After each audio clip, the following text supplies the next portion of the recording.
So what do you know? It's finally happened. Theodore James Walcott has signed for Everton Football Club on a 3.5-year deal for a fee in the region of £20 million plus a couple of add-ons here and there. Now you're probably wondering how I feel about this. I can imagine a lot of Arsenal fans are ecstatic, and you're probably imagining that I've come back from doing a Nigerian Highland dance around my living room. Well, you might be surprised. I'm a little bit disappointed.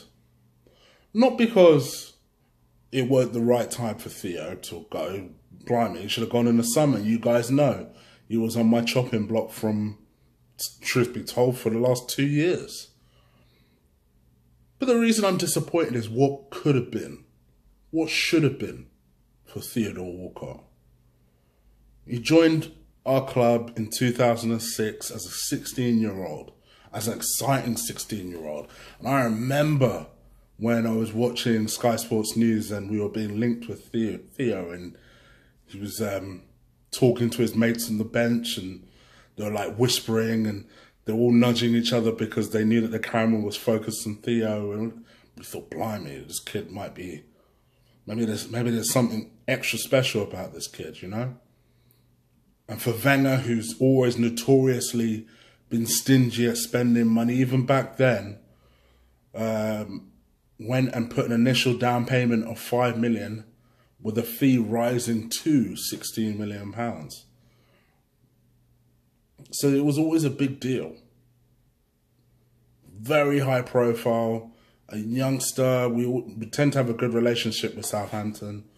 So whenever they have one of these exciting products, Arsenal's usually sniffing about their academy. And he had so much promise. And I remember when he first got put into the England squad, I thought to myself, blimey, Sven, all right, calm down. He hasn't even played for Arsenal yet. He went to the England squad and went to the World Cup and was just probably epitomizes what's gone wrong at our club. You know, I've heard Lee say this on my show before a few times, but it really rains home. He is probably one of the very first recent youngsters who was just given so much too soon and never realised his potential. It's just what could have been for Theo. You know, someone who was blessed with God-given pace, blistering pace, frightening pace, but never used it in the correct way or in a way that would be effective to us. We realised pretty quickly that all he was a runner who had plenty of potential, but would there ever be a time where he'd realise it? Constant moans from him that he was being played out of position, but no one really figured out what his position was. So Wenger played him on the right, and the right was always his suited position, because to me, I know people like to say that Theo was a good finisher. Motherfuckers, Theo was not a good finisher. Mainly because he wouldn't be brave enough to do so.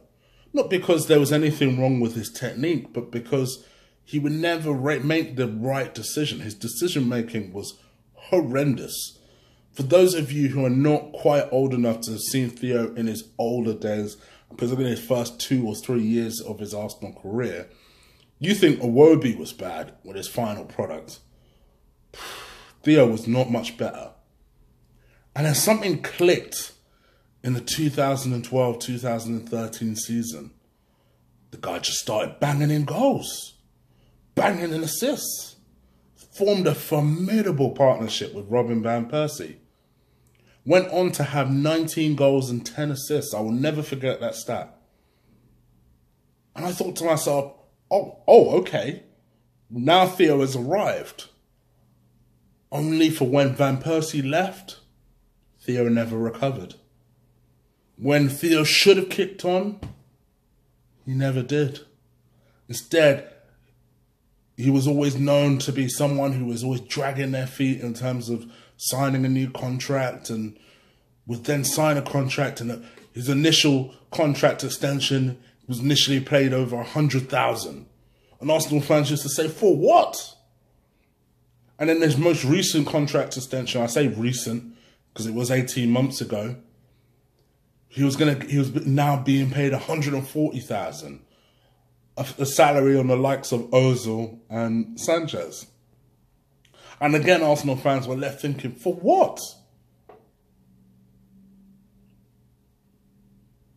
Was given Henry's number, and we all thought great things.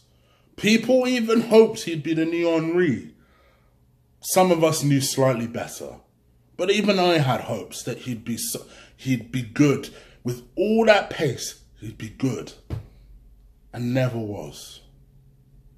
All he ended up doing over years and years and years of time, rotting on the bench, sometimes flirting and trying to almost be a decent player, and then going back to the bench. All he ever did was grow a beard and turn into Theo Juarez. Just a weaker version of Riyad Mahrez. And until recently, probably the last 6 months, hasn't even been getting on the bench. Kind of the writing was always on the wall. Because all everybody's thinking about at the moment is the World Cup this year. Theo, for me, I'm not laughing at you anymore. I actually wish you a lot of luck. You're a player who I wanted so badly to do well at Arsenal Football Club. I really did. For me, you are the type of player that normally I like. Forget all your weaknesses. I love players with just scary pace. Because to me, believe it or not, forget my big ass self now. When I used to play football and I was a defender, the one thing that terrified me as a defender was players with blistering Usain Bolt type pace. Theo had that. Theo still has that. He's 28 years old. He's moved. And in a lot of ways, I believe that this will be the making of him in a really weird, belated way. I think, you know, he's clearly not suited to play under Arsene Wenger, but to be honest, I don't think any of the players at the moment are suited to play under Arsene Wenger. Wenger is not suited to coach at our club, in my opinion. Having said that, I think Allardyce will get a lot out of him. Why? I just believe his football is better suited to Theo. That kind of big man, little man, long ball type shit. Where Theo doesn't necessarily have to think. All he has to do is just play on that last man and run. And yeah, I hear what you're saying. He lives offside. I hear you. I've heard all those comments. But I almost guarantee he'll be an effective player for Everton. So good luck to you, Theo. I'm glad you've left Arsenal, not just for us, from a selfish fan point of view, but for your own career. And I hope you do well, just not against Arsenal. Alright people, I'm out of here. I hope you've liked this. I'm going to talk about other things, and I still haven't forgotten. I've got a special chopping block which I'm about to record, so I'll drop that a bit later on, and you'll see why I've delayed it and delayed it and delayed it. It's only for one man. I wonder if you can guess who it is. Leave your comments below. Let me know what you thought of this video. And also hit that subscribe button. We are so close to 2,000 now. I'm so happy. Thank you guys for enjoying my videos and enjoying my rants of me and my guests. We really do appreciate it. Like I said, I know you guys love these live videos now, particularly when I have guests on. So I'm just going to pump as many many of them out as possible. So you stay tuned. All right, people, I'm out of here. Take care. Peace.